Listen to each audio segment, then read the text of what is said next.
Hi and welcome back. I'm Jen Sorensen. Thank you so much for joining me today. As you guys know, we are coming along together making a quilt of our own. So we are paper piecing it. This is what the block, or a quarter of the block technically, is going to look like. I am not perfect.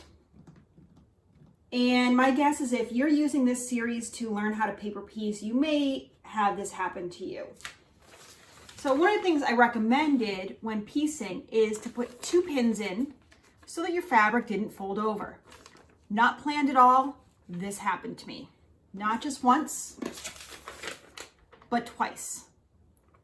So I want to show you guys how I go about fixing this, what I do, because it's really not that hard, but it's a little different than seam ripping a traditional block. If you recall, I mentioned I use a blade seam ripper. This one, unfortunately, my Olfa, as I said, is discontinued, but if you search for a surgical seam ripper, Ginger has them. They're cheap on Amazon too. But you can see how this has a little bit of a blade to it. That's going to allow us to swipe into the fabric. So I'm going to bring you down onto the cutting table and show you how I slice this fabric so that you don't have to actually tear the paper, because traditional seam ripper will do that. All right, let's bring you down and we will fix this block. Okay, this shows you a little bit more about what I'm talking about. When I was sewing this, both of these really, you can see I put 2 pins in here. You can see both pins. But when I put this under, and this is a downside to sewing on the opposite side of the paper, it folded and I sewed over it.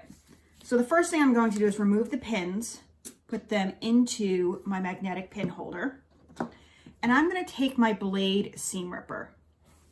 What I want to do is, where this is tucked in, right here where it's kind of puckered, I'm going to take this and I'm going to just kind of gently swipe to undo those stitches.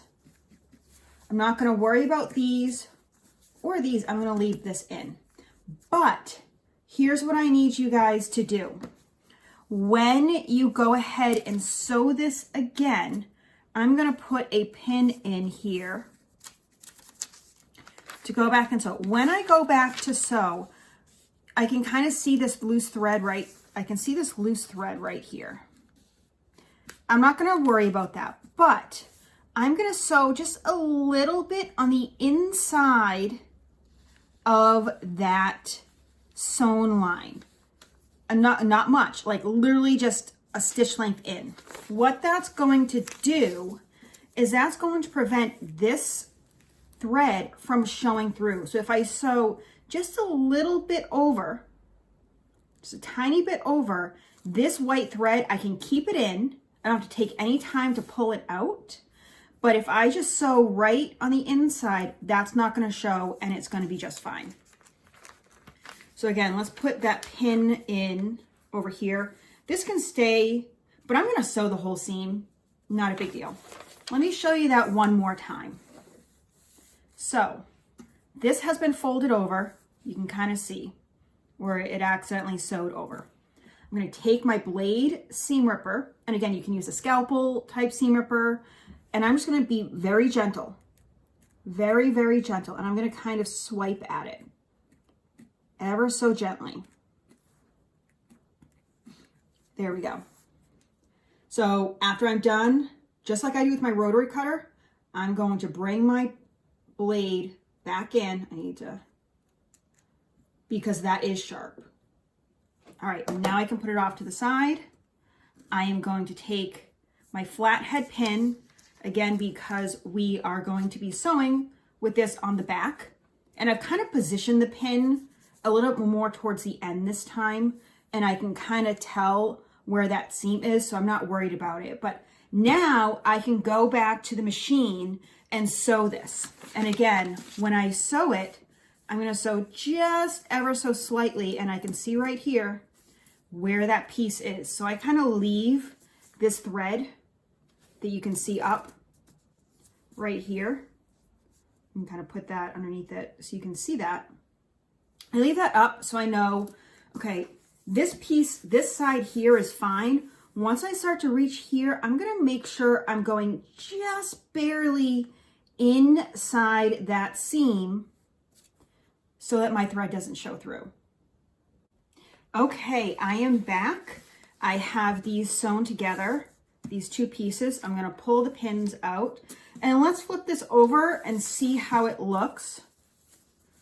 Okay, yeah, I don't see any of the thread, the white thread through, so I am good. I can go ahead and iron this and I can keep piecing on. I'm gonna add my triangle right here to the corner.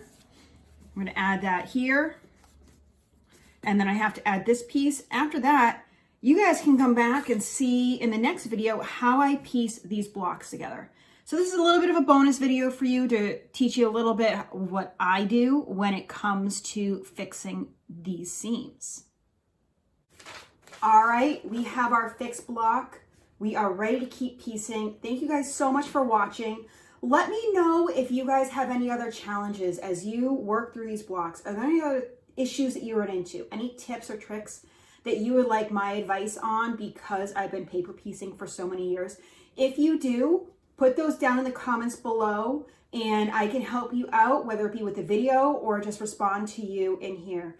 We're gonna come back in the next video and we're gonna show how to piece these blocks together.